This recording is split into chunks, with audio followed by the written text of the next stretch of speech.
નમસ્કાર વિદ્યાર્થી મિત્રો, આપણે આગળના ભાગમાં ગરીબી નિવારણ જે કાર્યક્રમો હતા એના 5 મુદ્દાઓ જોયા હતા.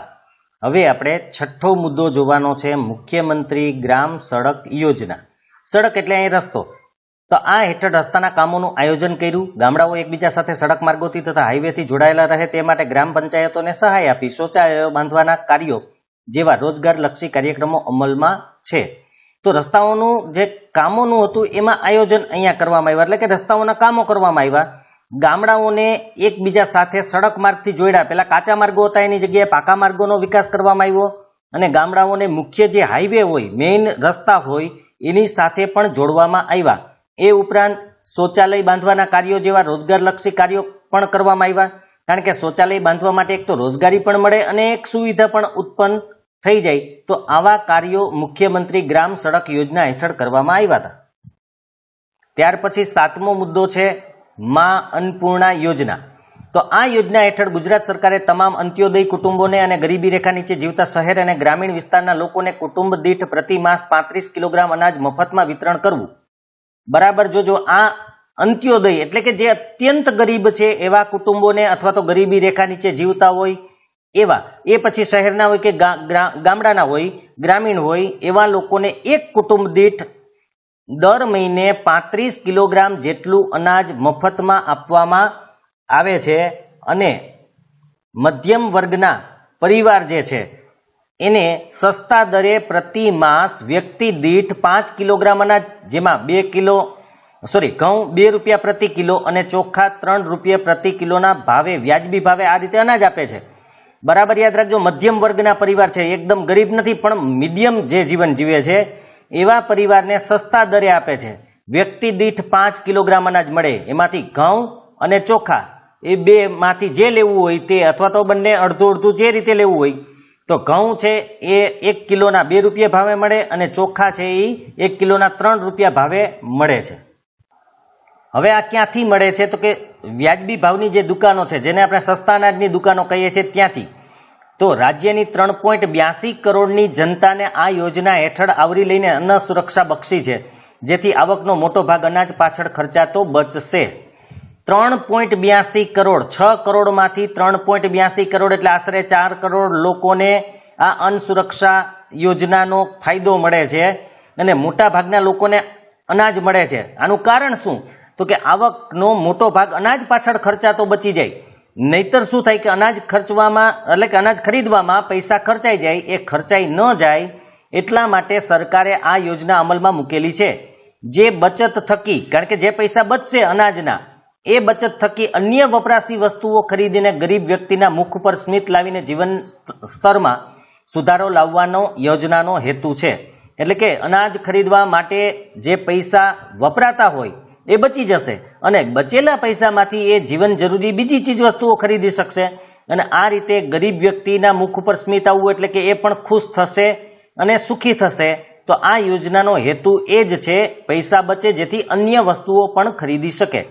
ત્યાર પછી 8મો મુદ્દો છે સાંસદ આદર્શ ગ્રામ યોજના હેઠળ સાંસદ દ્વારા મત વિસ્તારના કોઈ એક ગામને દત્તક લેવાનું છે. બરાબર યાદ રાખજો, દરેક સાંસદે પોતાના મત વિસ્તારનો, એટલે કે સંસદ સભ્ય મોટે ભાગે એક જિલ્લામાં હોય તો દરેક જિલ્લામાં એને એક ગામ દત્તક લેવાનું છે અને એ ગામમાં શિક્ષણ, આરોગ્ય, રોજગારીની સુવિધાઓ વધારીને અદ્યતન સુવિધા સભર આદર્શ ગામની રચના દ્વારા સ્થળાંતર અટકાવવું. એટલે કે સિટીમાં જે ગામના લોકો જતા હોય એને અટકાવવાના છે. ત્યાં શિક્ષણ, આરોગ્ય, બીજી સુવિધાઓ, રોજગારીની સુવિધાઓ, રોડ, રસ્તા, પાણી, વીજળી, ગટર, આ બધી વ્યવસ્થાઓને સુધારવાની છે, સારી કરવાની છે, જેથી લોકો ગામમાં જ રહે. દરેક મત વિસ્તાર માટે આ કરવામાં આવેલું છે. દરેક સાંસદે એક એક ગામ લીધેલું છે, એ ધ્યાનમાં રાખજો.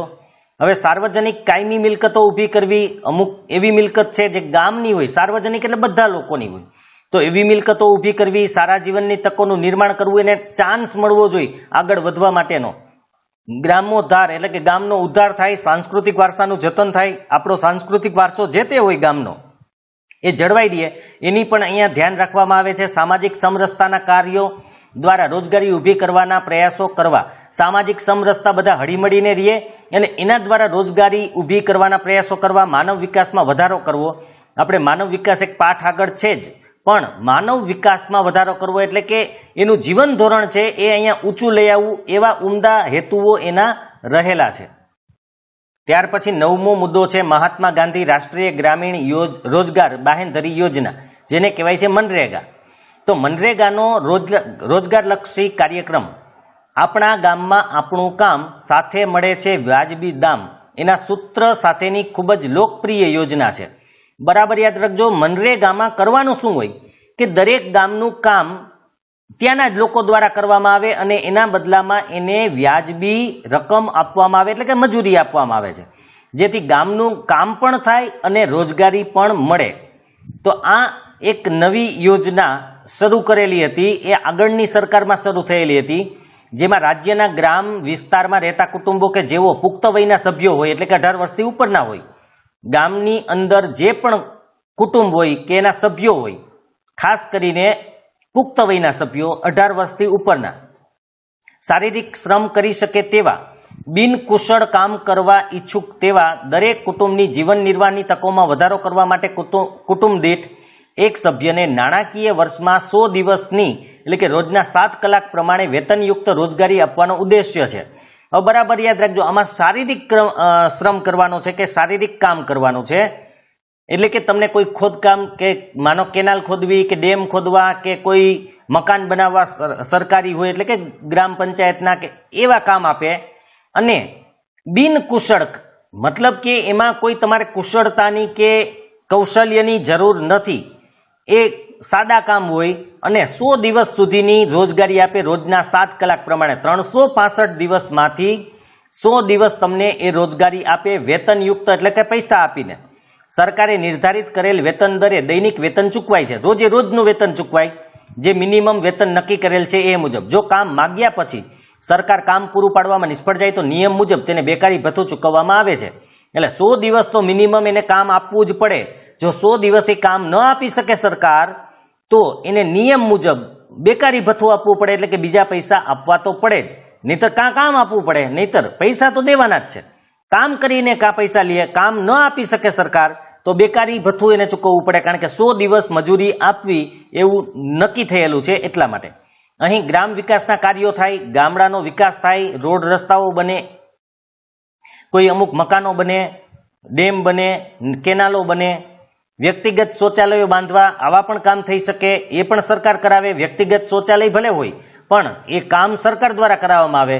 વ્યક્તિગત કુવા ખોદવા કે જમીન સમથળ કરવાના કાર્યો, સપાટ જમીન કરવી, ખેતરની હોય કે કોઈ પડતર જમીન હોય, બાગાયતી કાર્યો હોય, ઇન્દિરા આવાસ યોજનાના મજૂરીના કાર્યો કરવાના હોય, એટલે કે જે ઇન્દિરા આવાસ યોજના મુજબ જે મકાનો બનાવવાના હતા એ મકાનો બનાવવાના મજૂરીના કાર્યો હોય, ઢોર છાપરી એટલે કે ઢોરની ઉપર છાપરું બનાવવાનું હોય, જૈવિક ખાતર બનાવવાનું, મરઘી કે મરઘા બકરી માટેના શેડ બનાવવાના હોય, માછલીની સુકવણી હોય, યાર્ડ, સુકવણી યાર્ડ એટલે કે માછલીને સુકવવા માટેની એક જગ્યા હોય, એ વિકાસ કરવાનો હોય, કેનાલ સફાઈ કરવાની હોય, જળ સંગ્રહના કાર્યો એટલે કે ડેમના એના કાર્યો હોય, રસ્તાના વનીકરણ જેવા અનેક કાર્યો કરાવીને પ્રત્યેક કુટુંબને નિશ્ચિત વેતનયુક્ત રોજગારી આપવાની બાહેંધરી આપીને તેઓને ગરીબી રેખામાંથી ઉપર લાવીને તેમના જીવન સ્તરને સુધારવાનો કાર્યક્રમ છે.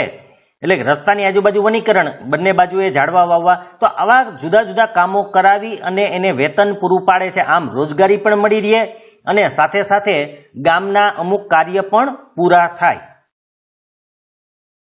ત્યાર પછી 10મો મુદ્દો છે મિશન મંગલમ. યાદ રાખજો, મિશન મંગલ નથી, જે આપણે ઉપગ્રહ છોડવા વાળું આ નથી, યાદ રાખજો.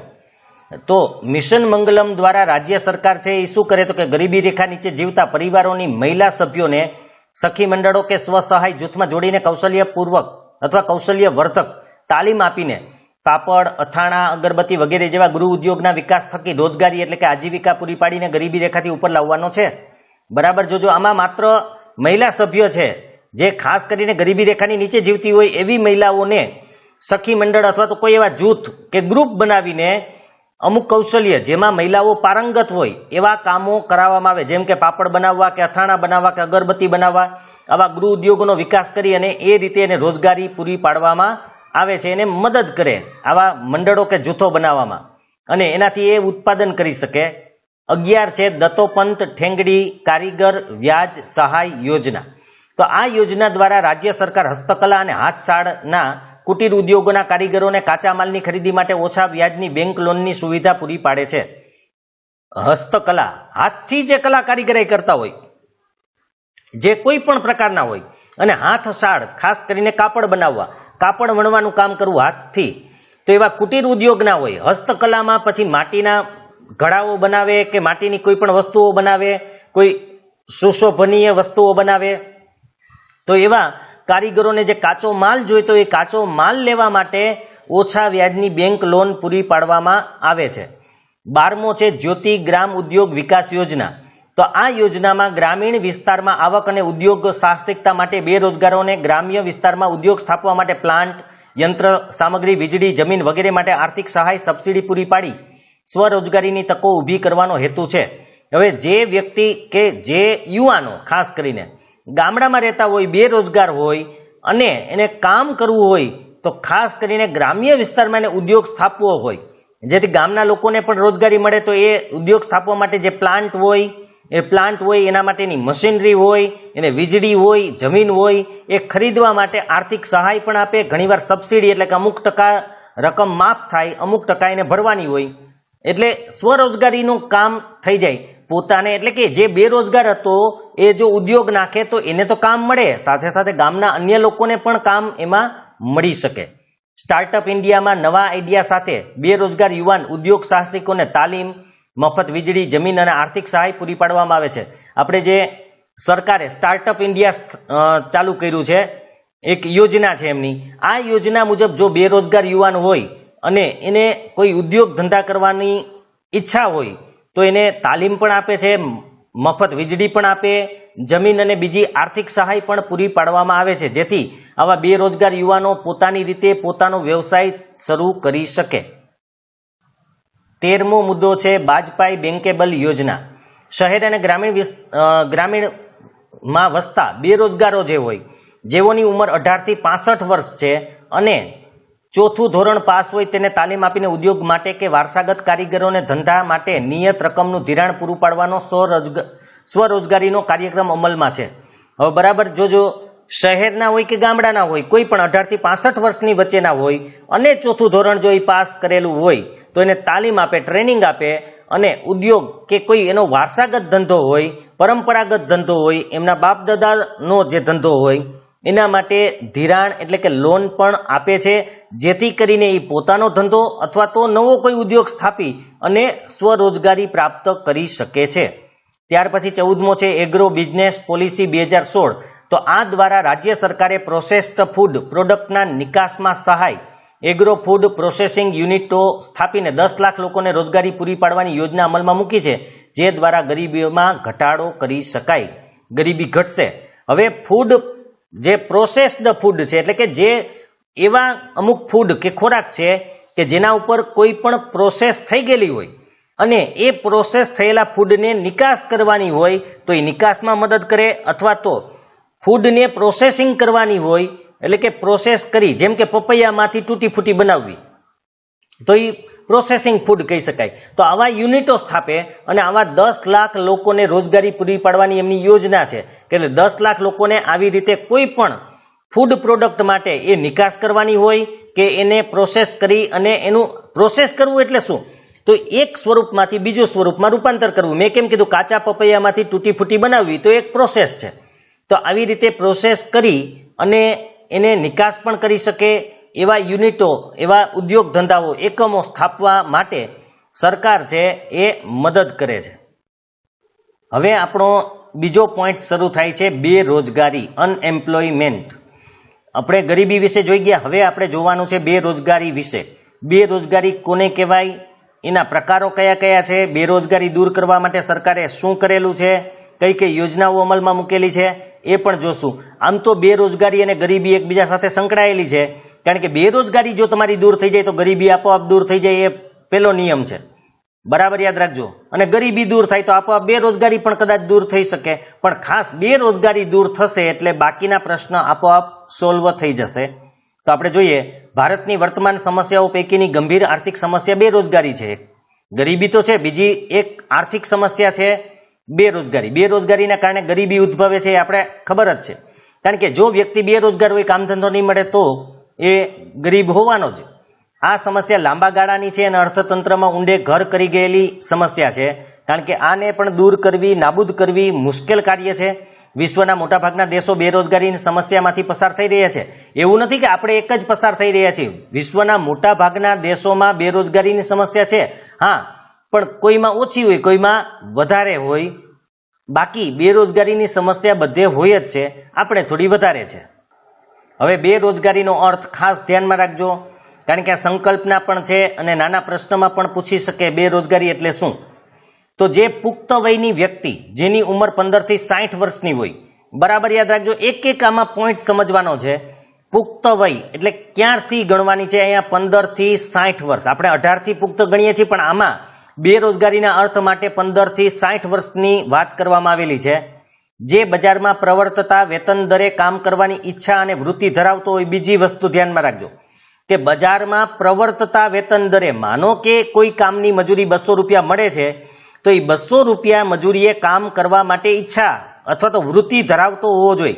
હવે એ એમ કોઈ માનો કે એક વ્યક્તિ છે એમ કે નહીં 200 નહીં, મને 300 આપો તો જ હું કામ કરું, તો એને બેરોજગાર ગણી શકાય નહીં. બરાબર યાદ રાખજો, બજારમાં જે ભાવ ચાલતો હોય મજૂરી કે ગમે તે વસ્તુ, એ ભાવે એ કામ કરવા તૈયાર હોવો જોઈએ, એની ઈચ્છા હોવી જોઈએ અને કામ કરવા યોગ્ય શક્તિ અને યોગ્ય લાયકાત ધરાવતી હોય.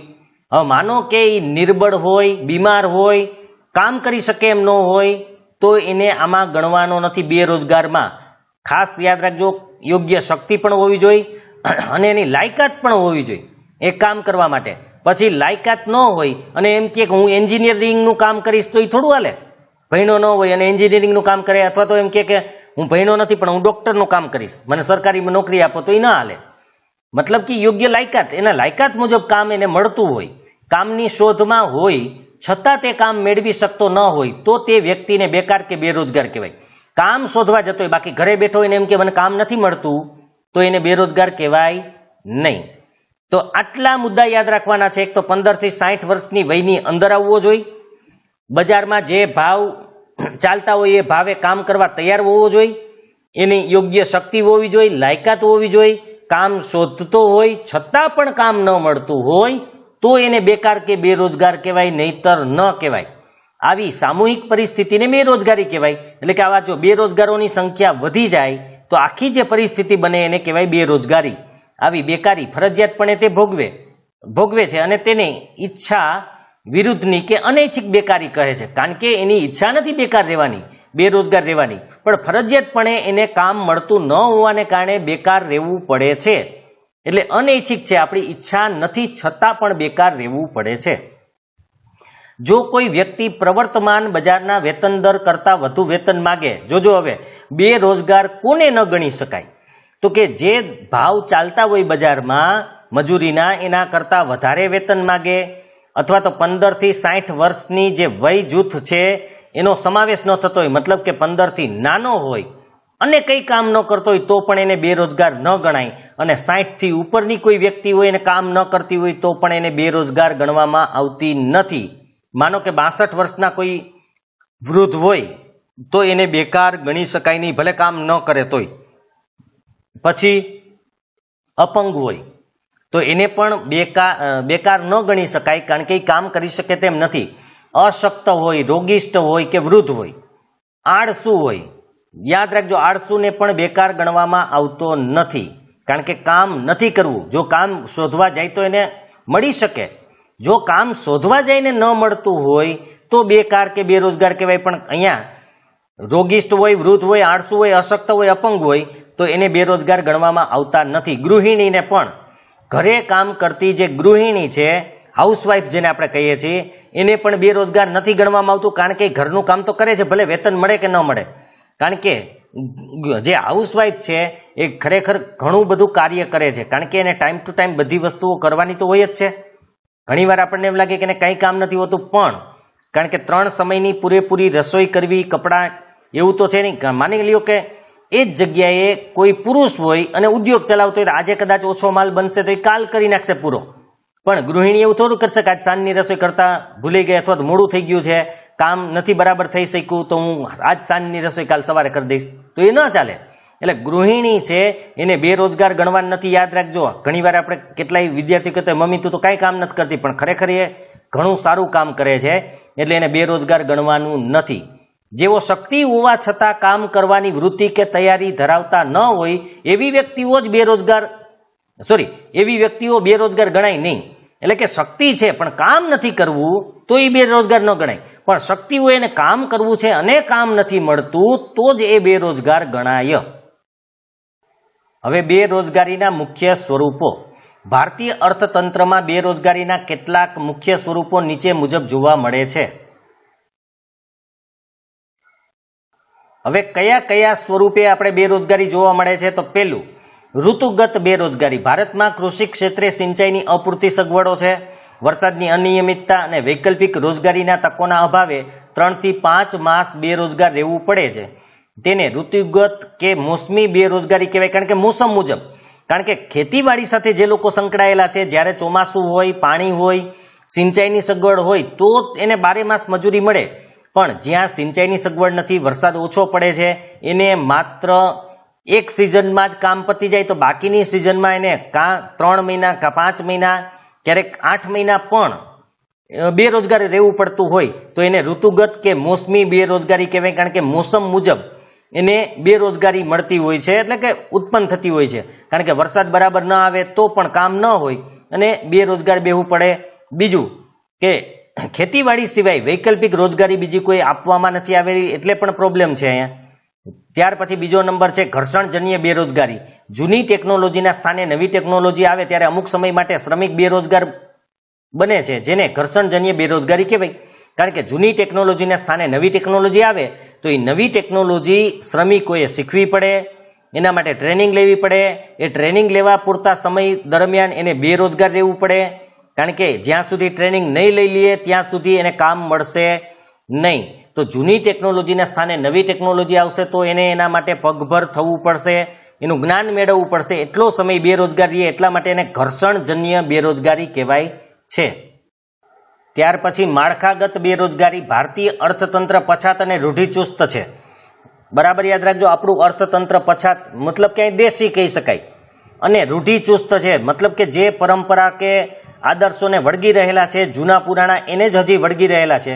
એટલે સામાજિક પછાતપણું, પરંપરાગત આપણી જે રૂઢિઓ હોય, પરંપરાઓ હોય, રીત રિવાજો હોય, નિરક્ષરતા અને માળખાકીય સુવિધાઓનો અભાવ વગેરે કારણોથી માળખાગત બેરોજગારી જોવા મળે છે. કારણ કે અર્થતંત્રનો જેટલો વિકાસ થવો જોઈએ એટલો વિકાસ થતો નથી, અને આપણી પરંપરા મુજબ અમુક વ્યવસાયો પણ કરતા નથી. નિરક્ષરતાને કારણે પણ અમુક વ્યવસાય થઈ શકતા નથી. માળખાકીય સુવિધાઓ નથી. મેં કીધું તેમ વીજળીની કેટલી જગ્યાએ સુવિધાઓ ન હોય, રોડ રસ્તાની ન હોય, તો એને કારણે પણ અમુક વ્યવસાય થઈ શકે તેમ નથી. એટલે બેરોજગારી જોવા મળે છે, એને કહેવાય માળખાગત બેરોજગારી. બરાબર યાદ રાખજો, આપણું માળખું જ પછાત છે, એને કારણે અમુક લોકોએ બેરોજગારી. માની લો કે અમુક ગામની અંદર કોઈ ઉદ્યોગ કે વ્યવસાય નાખવો હોય પણ રોડ રસ્તાની કે વીજળીની કે સુવિધા ન હોય તો એ લોકો નાખી ન શકે અને એને કારણે એ બેકાર રહે છે, તો એને કહેવાય છે માળખાગત બેરોજગારી. પ્રચ્છન્ન કે છુપી બેરોજગારી, આ સૌથી અઘરી છે, કારણ કે બેરોજગારી દેખાય નહીં છતાં પણ બેરોજગારી છે. કેવી રીતે? કોઈ કામ ધંધા કે વ્યવસાયિક પ્રવૃત્તિમાં જરૂર કરતા વધુ શ્રમિકો રોકાયેલા હોય, આ વધારાના શ્રમિકો ઉત્પાદન કાર્યમાંથી ખસેડી લેવાથી કુલ ઉત્પાદનમાં કોઈ ફેર પડતો ન હોય તો આ વધારાના શ્રમિક પ્રચ્છન્ન કે છુપા બેરોજગાર કહેવાય. આની પહેલા પણ એકવાર વાત થઈ હતી આગળના પાઠોમાં, પણ ફરીથી આપણે જોઈ લઈએ કે માની લો કે એક વ્યવસાય છે, ધંધો છે કે કારખાનું છે. કારખાનામાં 10 લોકોની જરૂર છે અને કદાચ 11 લોકો કામ કરે. બરાબર યાદ રાખજો, 11 લોકો કામ કરે તો 11 બરાબર યાદ રાખજો રોજગારી મેળવતા નથી. ખરેખર એમાં એક વ્યક્તિ બેરોજગાર છે, કારણ કે 10ની જરૂર છે અને 11 કામ કરે છે તો વહેલું કામ થઈ જશે. વહેલું કામ થઈ જશે તો એનો સમય વધશે, તો એ કામ બંધ થઈ ગયું ત્યારે તો એનો મતલબ કે એ બેકારી છે. હવે માની લ્યો બીજી એક વસ્તુ આપણે જોઈએ કે ખેતીવાડીમાં 5 જણા કામ કરે તો 1 અઠવાડિયું કામ કરી શકે એમ છે, પણ એની જગ્યાએ 7 જણા કામ કરવા માંડે તો કામ એ અઠવાડિયાની જગ્યાએ 4 દિવસમાં પૂરું થઈ ગયું માની લો, તો 3 દિવસ એ આરામ કરશે. તો અહીંયા જે વધારાના જે લોકો છે એ ખરેખર બેરોજગાર કહેવાય. કહેવાનો મતલબ કે જો 5 જણાથી કામ થઈ શકે એમ હોય અને 7 જણા કરવાથી ઉત્પાદન વધશે નહીં, ઉત્પાદન તો એટલું જ રહેશે, કદાચ એ 2 જણાને તમે કાઢી નાખો અને 5 જ જણાને કામ કરવા દો તો પણ એટલું જ ઉત્પાદન થશે. મતલબ કે તમે ઝાઝા માણસો રોકવાથી ઉત્પાદનમાં વધારો કરી શકો તેમ નથી. તો એ વધારાના માણસો કામ કરે કે ન કરે એમાં કોઈ ફેર નહીં પડે. કદાચ 5 જ જણા ખેતીવાડીમાં કામ કરશે તોય એટલું જ ઉત્પાદન થશે, 7 જણા જો કામ કરે તો પણ એટલું જ ઉત્પાદન થાય. તો એને કહેવાય છે પ્રચ્છન્ન કે છુપી બેરોજગારી. કારણ કે એ લોકો ખરેખર એને એવું લાગે છે કે અમે કામ કરીએ છીએ, પણ ખરેખર એ બેરોજગાર છે. કારણ કે એના કામ કરવાથી કે ન કરવાથી કોઈ ફરક પડવાનો નથી, ઉત્પાદન એટલું જ થવાનું છે. આપણે અહીંયા પ્રોબ્લેમ આ જ છે, ખાસ કરીને ખેતીવાડીમાં, કે આપણે ઝાઝા મજૂરી કે મજૂરો નાખીને જલ્દી કામ કરી લે પછી 2-4 દિવસનો આરામ કરે તો એનો મતલબ કે એ બેરોજગારી આવી ગઈ. પણ એ છુપી છે એટલે સીધી આપણને દેખાતી નથી. કારણ કે કોઈ વ્યક્તિને આપણે પૂછીએ કે તમે શું કરો છો તો કે ખેતી કાર્ય, એટલે આપણે લાગે કે એ વ્યવસાય કરે છે, પણ એ પાર્ટ ટાઈમ વ્યવસાય છે, અમુક ટાઈમ વ્યવસાય છે. કારણ કે બાકીનો સમય એને બેસવું પડશે તો એને કહેવાય છે પ્રચ્છન્ન અથવા તો છુપી બેરોજગારી. ત્યાર પછી ઔદ્યોગિક બેરોજગારી. ઔદ્યોગિક ક્ષેત્રે થતા ફેરફારોને લીધે જો વ્યક્તિએ ટૂંકા કે લાંબા સમય માટે કામ વિનાનું થવું પડતું હોય તો એવી સ્થિતિને ઔદ્યોગિક બેરોજગારી તરીકે ઓળખવામાં આવે. મેં હમણાં કીધું મશીનરીમાં ફેરફાર થાય, અથવા તો આપણે એ પણ જોયું હતું કે માનો કે કોઈ ઉદ્યોગની અંદર કમ્પ્યુટરાઇઝ મશીનો આવી ગયા તો અમુક વ્યક્તિઓએ કાયમ માટે કારખાનામાંથી કાઢી નાખવામાં આવે તો આને કહેવાય છે ઔદ્યોગિક બેરોજગારી.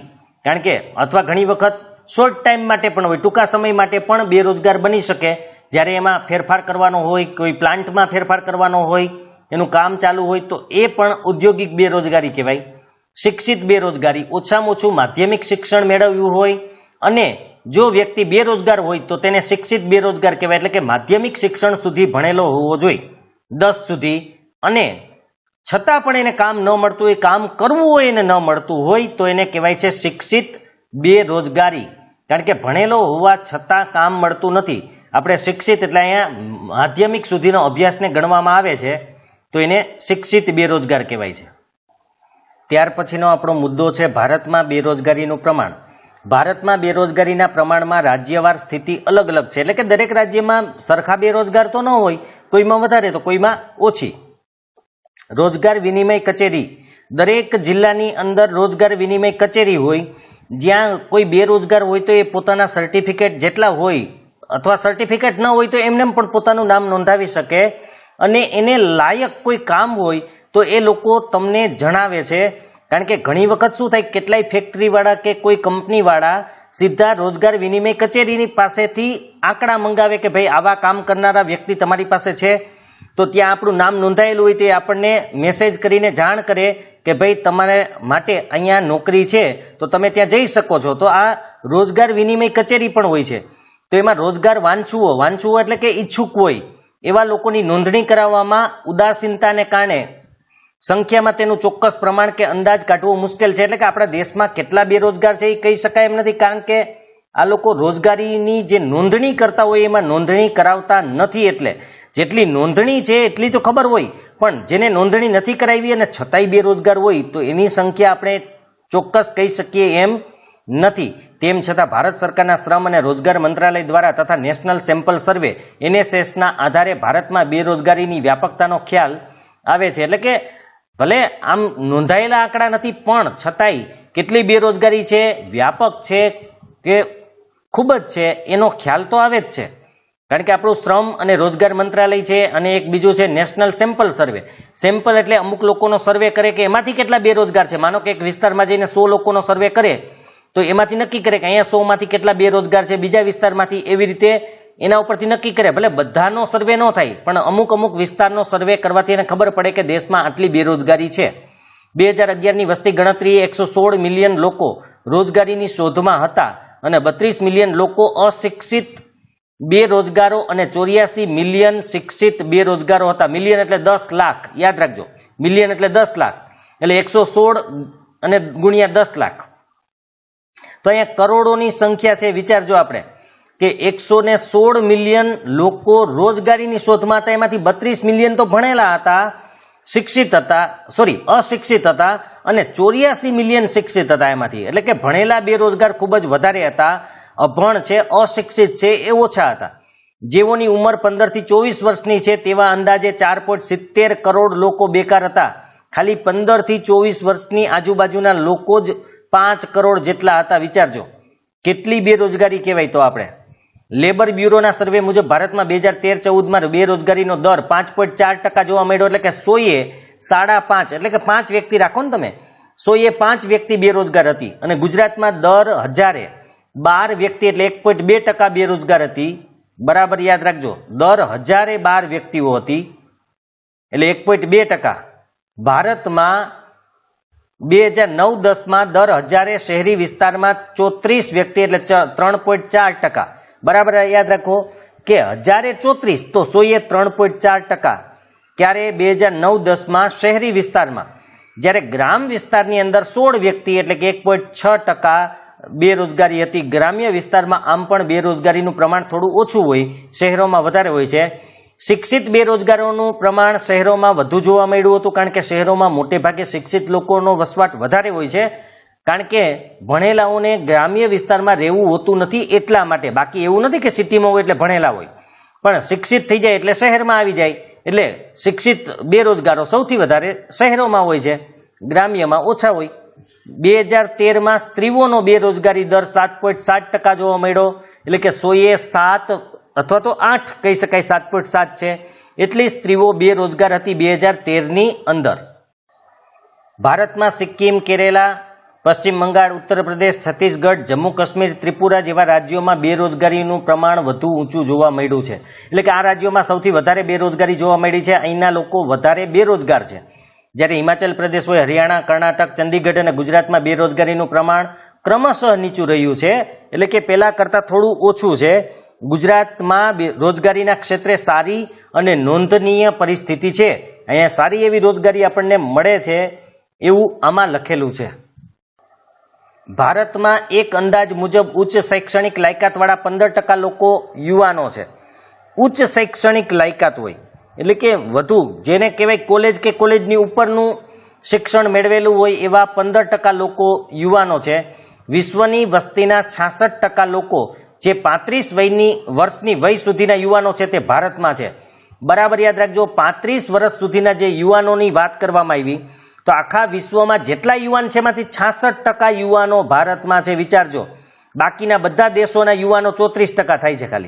ખાલી ભારત એકલામાં જ 66% યુવાનો છે ભારતની અંદર. ભારતે જો વિશ્વમાં યુવાનોના દેશ થકી મહાસત્તા બનાવવાની દિશામાં આગળ વધવું હશે તો ભારતમાં બેરોજગારીના વરવા એટલે કે જે ખરાબ, અત્યંત પરિસ્થિતિ ખરાબ છે એવા સ્વરૂપને બદલવું પડશે. એટલે કે બેરોજગારીનું જે મુશ્કેલ અથવા તો અઘરું સ્વરૂપ અહીંયા છે, એટલે કે બેરોજગારી દૂર કરવી પડશે. કારણ કે આપણો યુવાનોનો દેશ છે એમ કહી શકાય. આટલા યુવાનો કોઈની પાસે નથી. અને યુવાનોના દેશ તરીકે જો આપણે મહાસત્તા બનવું હોય, મહાસત્તાની દિશામાં પણ કદાચ આગળ વધવું હોય તો પહેલા આપણે બેરોજગારીને દૂર કરવી જરૂરી છે. ભારતમાં બેરોજગારીની સમસ્યા વધુ ઘેરી બનવા પાછળ મુખ્ય જવાબદાર કારણોમાં એક તો વસ્તી વધારો. બધા વસ્તુઓની પાછળ વસ્તી વધારો જ જવાબદાર છે. યાદ રાખજો, વસ્તી વધારાને કારણે ગરીબી છે, બેરોજગારી છે, ભાવ વધારો છે, પ્રદૂષણ છે. તમે જે પણ પરિસ્થિતિ અહીંયા રાખશો એ બધી પરિસ્થિતિ આને કારણે જ છે. એટલે સૌથી વધારે બેરોજગારીમાં જો કોઈનો ફાળો હોય તો એ વસ્તી વધારો, પછી માત્ર ને માત્ર સૈદ્ધાંતિક જ્ઞાન, પ્રાયોગિક જ્ઞાનનો અભાવ.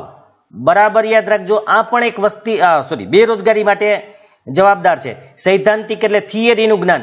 તમે અહીંયા જુઓ, આપણે ભારતની અંદર જે પણ અભ્યાસક્રમ કરાવવામાં આવે માત્ર પુસ્તકીય અભ્યાસક્રમ છે, માત્ર થિયરી છે. કોઈ પણ વસ્તુ પ્રેક્ટિકલી કોઈ નથી. પ્રાયોગિક જ્ઞાનનો અભાવ છે. જૂના સમયમાં જે ભણાવતા ને એમાં પ્રાયોગિક જ્ઞાન ભેગું હતું, પ્રેક્ટિકલી હતું. ગુરુ પાસે જ્યારે શીખવા જતા ત્યારે એને જ્ઞાન તો થિયરિકલ તો આપતા હતા, એટલે કે સૈદ્ધાંતિક જ્ઞાન તો આપતા જ હતા, સાથે સાથે પ્રેક્ટિકલ, લડાઈ કેમ કરવી એનું પણ જ્ઞાન હતું ત્યારે, કે કોઈ હથિયારો કેવી રીતે ચલાવવા, કેવી રીતે નિપુણ બનવું. આપણે અત્યારે યુદ્ધ નથી કરવાનું, પણ તો આપણે અહીંયા જે મશીનરી છે, યાંત્રિક કાર્ય છે એ કેવી રીતે કરવા એનું પણ જ્ઞાન આપવું જરૂરી છે. ટેકનિકલ જ્ઞાન કે કૌશલ્યનો અભાવ છે. આપણામાં ટેકનિકલ જ્ઞાન જ નથી, ટેકનોલોજીનું જ્ઞાન છે જ નહીં, ખાલી પુસ્તકીય જ્ઞાન છે. એને કારણે પણ બેરોજગારી વધારે વધે છે. પૂર્ણ કક્ષાની રોજગારી ઊભી કરી શકવામાં આપણે નિષ્ફળતા મળેલી છે. એટલે કે પૂરેપૂરી રોજગારી આપણે ઊભી કરી શક્યા નથી. ખેતી ક્ષેત્રે વરસાદની અનિયમિતતા અને જોખમનું વધુ પ્રમાણ છે એટલે પણ આપણે પ્રોબ્લેમ છે, કારણ કે ખેતી ક્ષેત્રે વરસાદ આવે ન આવે, કેટલો આવે એ નક્કી નથી, પાક સફળ જાય નિષ્ફળ જાય. તો એ પણ હવે માની લો કે રોજગારી આપણે ખેતરોમાં કામ તો કરે છે, પણ અતિવૃષ્ટિને કારણે કે દુષ્કાળને કારણે પાક નિષ્ફળ ગયો તો એનું કામ તો પૂરું થઈ ગયું, એટલે એ તો બેરોજગારી જ થઈ ગઈ. એટલે એ પણ બેરોજગારી માટે એક જવાબદાર કારણ છે. કૃષિ વ્યવસાયમાં રસ ઘટવો, હજી જો યુવાનો રસ લે તો ખેતીવાડીમાં કામ કરી શકે એમ છે, પણ કૃષિ વ્યવસાયમાં રસ નથી એટલે પણ બેરોજગારી વધેલી છે, નહીંતર એમાં કામ મળી શકે એમ છે. સિંચાઈની અપૂરતી સગવડો, જો સિંચાઈની સગવડ હોય, 3 સિઝન એટલે કે 3 મોસમ આપણે પાક લઈ શકીએ એમ હોય તો પણ રોજગારી વધી શકે. ખેતી સિવાયના સમયમાં વૈકલ્પિક રોજગારીનો અભાવ, કારણ કે ખેતી કામ ન હોય જે 3-4 મહિના, તો ત્યારે શું કરવું? તો એને કારણે પણ બેકાર બેસવું પડે છે. કુટીર ઉદ્યોગો, ગૃહ ઉદ્યોગો અને લઘુ ઉદ્યોગોની નબળી સ્થિતિ, એટલે કે જેટલો વિકાસ એનો થવો જોઈએ એટલો વિકાસ થતો નથી, એને કારણે પણ બેરોજગારી જોવા મળે. જો કુટીર ઉદ્યોગ, ગૃહ ઉદ્યોગ કે લઘુ ઉદ્યોગની સ્થિતિ સારી થઈ જાય, એનો વિકાસ થઈ જાય તો એમાં બીજા લોકોને પણ રોજગારી મળે તો એનો ફાયદો થાય. પછી જ્ઞાતિ પ્રથા, સંયુક્ત કુટુંબ વ્યવસ્થા, પરંપરાગત વ્યવસાય કે કૌટુંબિક ધંધામાં જ રોકાઈ રહેવું પડે. અન્ય નવા વ્યવસાય કે ઉદ્યોગ શરૂ કરવામાં સાહસનો અભાવ છે. જ્ઞાન, કૌશલ્ય, તાલીમ અને અનુભવની ખામી છે. હવે આમાં જ્ઞાતિ પ્રથા, કારણ કે જ્ઞાતિ પ્રથાને કારણે અમુક જ્ઞાતિ માટે અમુક વ્યવસાય જ હતા અથવા અમુક લોકો અમુક જ વ્યવસાય કરતા હતા. સંયુક્ત કુટુંબ વ્યવસ્થાને કારણે પણ બધાએ પોતાના પરંપરાગત વ્યવસાય હોય કે કુટુંબનો કોઈ ધંધો હોય તો એમાં જ રોકાઈ રહેવું પડતું હતું. કોઈ નવા વ્યવસાય કે ઉદ્યોગ શરૂ કરવામાં સાહસનો અભાવ હતો, કારણ કે નિષ્ફળ જવાની બીક હોય, એટલે એ પણ નથી કરતા. એને કારણે પણ બેકારી જોવા મળે છે. એના માટેનું જ્ઞાન ન હોય, કૌશલ્ય ન હોય, એને તાલીમ કે ટ્રેનિંગ ન મળેલી હોય, અનુભવ ન હોય, તો એને કારણે પણ બેકારી છે, એટલે અન્ય વ્યવસાય થઈ શકતા નથી. શ્રમની અગતિશીલતા, હવે ગતિશીલતા, શ્રમને એક જગ્યાએથી બીજી જગ્યાએ લઈ જવો, એટલે કે કામ કરનારા વ્યક્તિઓએ એક જગ્યાએથી બીજી જગ્યાએ જવું. પણ આપણે અહીંયા શ્રમની અગતિશીલતા છે, એટલે કે લોકો એક સ્થળ છોડીને બીજા સ્થળે કામ કરવા માટે એટલા પ્રમાણમાં નથી જતા જેટલા અન્ય દેશોમાં જાય છે. એને કારણે પણ પોતાના ગામમાં કામ મળે તોય ભલે, થોડું મળે તો થોડું કામ કરશે, પણ બીજી જગ્યાએ તે જશે નહીં. એને કારણે પણ બેરોજગારીની સમસ્યા આપણે ભોગવવી પડે છે. માનવ શ્રમનું ખામી ભરેલું આયોજન છે, કારણ કે એનું આયોજન જ નથી. કયા વ્યક્તિઓને ક્યાં રોકવા એનું કોઈ આયોજન નથી, કયા વ્યક્તિઓને કયું કામ કરાવવું એ પણ આયોજન નથી. ઔદ્યોગિક વિકાસનો ધીમો દર છે. જે ઉદ્યોગોનો વિકાસ થવો જોઈએ, જેટલી ઝડપથી થવો જોઈએ એટલી ઝડપથી ઉદ્યોગોનો વિકાસ પણ થતો નથી. એને કારણે પણ આપણે બેરોજગારીની સમસ્યા ભોગવીએ છીએ. કારણ કે જો ઉદ્યોગોનો વિકાસ થઈ જાય તો પણ ઘણા લોકોને એમાં રોજગારી મળી શકે તેમ છે. બચત વૃત્તિનો ઓછો દર, કારણ કે એક આ પણ કારણ છે.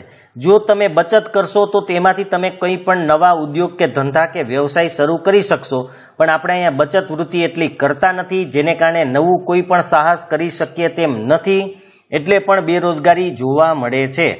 તેથી મૂડી સર્જન દરમાં ઘટાડો થવો, મૂડીનું સર્જન નથી થતું, એટલે કે પૈસા વધુ ઉત્પન્ન થતા નથી. પરિણામે નવા ધંધા ઉદ્યોગોના રોકાણના અભાવે શરૂ ન થઈ શકવા જેવા અનેક કારણો છે. કારણ કે પૈસા હોય તો ધંધા ઉદ્યોગ ચાલુ કરાય ને, પૈસા વગર તો કેવી રીતે કરી શકીએ? તો જો તમારી પાસે બચત જ નહીં હોય તો તમે નવા ધંધા રોજગાર શરૂ કરી શકશો નહીં, અને જો નવા ધંધા રોજગાર શરૂ નહીં થાય તો તમે તો બેકાર રહેશો, પણ કદાચ અન્ય લોકો પણ બેકાર રહેશે. કેમ કે જો કોઈ એક વ્યક્તિ ધંધા રોજગાર શરૂ કરશે તો પોતાને તો રોજગારી મળશે, આજુબાજુના બીજા 4-5 જણાને પણ રોજગારી મળશે. આવી રીતે બધા જો વ્યવસ્થિત વ્યવસાય કરવા માંડે તો અન્ય લોકોને પણ રોજગારી આરામથી મળવા માંડે. હવે આપણે બેરોજગારી ઘટાડવાના ઉપાય અને વિશ્વ શ્રમ બજાર, આ 2 પોઈન્ટ જ બાકી છે, જેમાં બેરોજગારી ઘટાડવાના ઉપાયમાં ઝાઝા પોઈન્ટ છે. વિશ્વ શ્રમ બજાર છે એ નાનો પોઈન્ટ છે, તો એ આપણે નેક્સ્ટ ભાગની અંદર પૂરા કરી દેશું. સાથે સાથે પ્રશ્ન જવાબની ચર્ચા પણ આપણે કરી લેશું, જેથી તમને ખબર પડે કે પ્રશ્નનો જવાબ ક્યાંથી લખવો. કારણ કે સમાજમાં પ્રશ્નના જવાબ લખવા સહેલા છે, તમને એમાં મુદ્દા વાઇઝ મળી જ જતા હોય, એટલે ક્યાંથી લખવા એટલું જ જોવાનું છે. બાકી તો તમે તમારી રીતે લખી જ શકશો એમાંથી. બીજા વિષયોમાં થોડુંક અઘરું હોય પણ સમાજની અંદર વાંધો નથી. અને સમાજનો એક મુખ્ય નિયમ યાદ રાખજો, કોઈ પણ પ્રશ્ન લખો તો એ મોટો લખવો, એમાં આપણી રીતે આપણા શબ્દો ઉમેરીને વિસ્તૃત કરીને પ્રશ્ન જવાબ લખવાથી વધારે માર્ક આવે છે. એટલે એ પણ એક તમે ધ્યાનમાં રાખજો. તો એની ચર્ચા આપણે આગળના ભાગમાં કરશું. જો તમને આ વિડીયો પસંદ આવ્યો હોય તો લાઈક કરજો, શેર કરજો, અને જે વિદ્યાર્થી મિત્રોએ આ ચેનલને સબસ્ક્રાઇબ ન કરેલી હોય તે સબસ્ક્રાઇબ કરજો અને અન્ય મિત્રોને પણ કરાવજો, જેથી એ પણ આ વિડીયોઝનો લાભ લઈ શકે. આવતા ભાગની અંદર આપણો આ છેલ્લો ભાગ હશે, આ પાઠ પૂરો થઈ જશે પછી આપણે અન્ય વિષય લેશું.